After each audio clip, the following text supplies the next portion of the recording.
প্রাচীন কাল থেকে বিভিন্ন ধরনের কোরআনের পাতা লেখা হয়েছে। তো এইটাও একটা কোরআনের পাতা।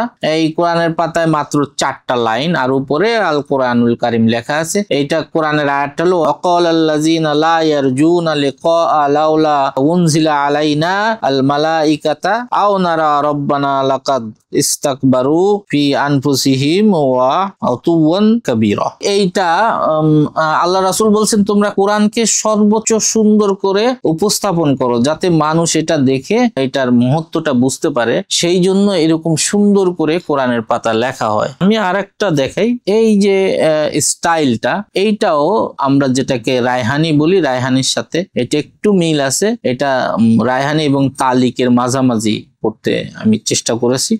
এইটাও কিন্তু ওরকম একটা কোরআনের পাতা। এটা সূরা ফাতিহা আমি এখানে লিখেছি। আপনারা এখানে দেখতে পাচ্ছেন এটা মূলত আসলে ক্যানভাসে আমরা এই ধরনের, এটাকে আমরা বলি মোনোক্রোম, মানে একই ধরনের সিস্টার কালার আছে, একটু লাইট ডিপ করে দেওয়া। অনেকে অনেক রকমের চিন্তা করে, তো এটা লাইট ডিপের মধ্যে করা। এখানে লেখা আছে লাকাদ কানা লাকুম ফি রাসূলিল্লাহি উসওয়াতুন হাসানাহ। এখন থেকে 800-900 বছর আগে থেকে আমাদের দেশ সুলতানরা শাসন করতেন।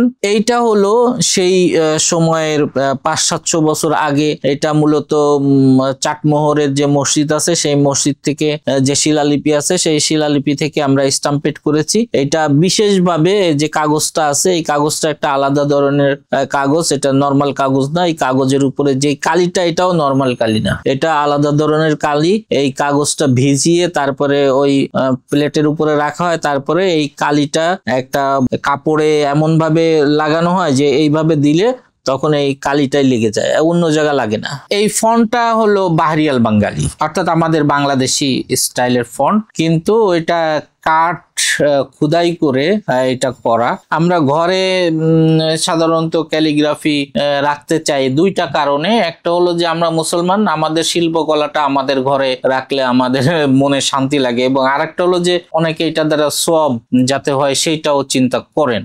এইটাই কায়রোয়ানি ক্যালিগ্রাফির একটা ফন্ট, কিন্তু এটা আমি আমার দেশি স্টাইলে করেছি।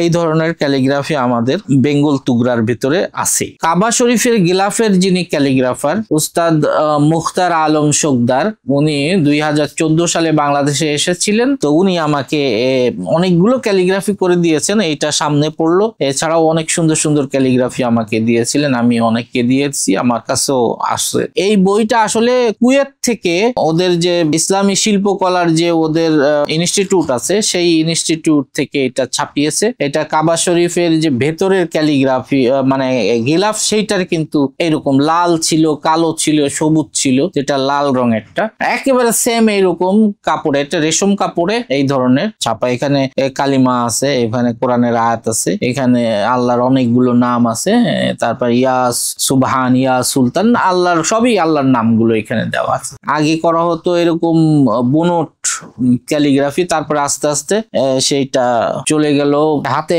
সেলাই করে এই যে এই ধরনের উঁচা উঁচা ক্যালিগ্রাফি। এটা হলো আমরা যে পেইন্টিং করি সেই পেইন্টিং এ এটা ওয়াটার কালারের। তো ওয়াটার কালারে আমরা নানান ধরনের ক্যালিগ্রাফি করি। এটা অ্যাক্রিলিকে হয়, তারপরে আমরা অয়েল পেইন্টিং অয়েল কালারে হয়, তো আমরা এটা ওয়াটার কালারে করেছি।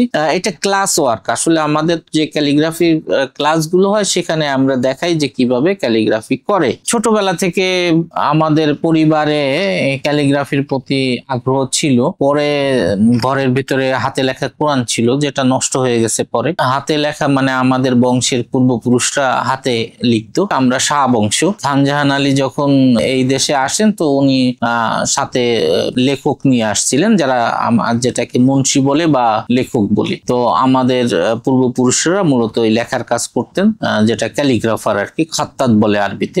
সেই জন্য আমরা বংশগতভাবে এই ক্যালিগ্রাফির সাথে জড়িত। ছোটবেলায় এই কোরআনের যেই হাতে লেখা কোরআন সেইটার উপরে আমার খুব আগ্রহ ছিল, এবং আমি সৌদি আরবের উস্তাদের কাছেই ক্যালিগ্রাফি প্রথম খুলনায় শিখেছি। সেখান থেকে ঢাকায় আসার পরে সৌদি আরবেই পড়াশোনা করা আমার উস্তাদ শহীদুল্লাহ ফজলুল বাড়ির কাছে আমি লেখাপড়া শিখেছি। এই ক্যালিগ্রাফি 6টা যে ফন্ট আছে, সুলুস, নাস্ক, দেওয়ানি, তারপরে রায়হানি, মুহাক্কাক, রিকা, রুকা, এরকম 6টা ফন্ট আমি শিখেছি। এটাকে আরবিতে আল আকলাম আল সিত্তা বলে।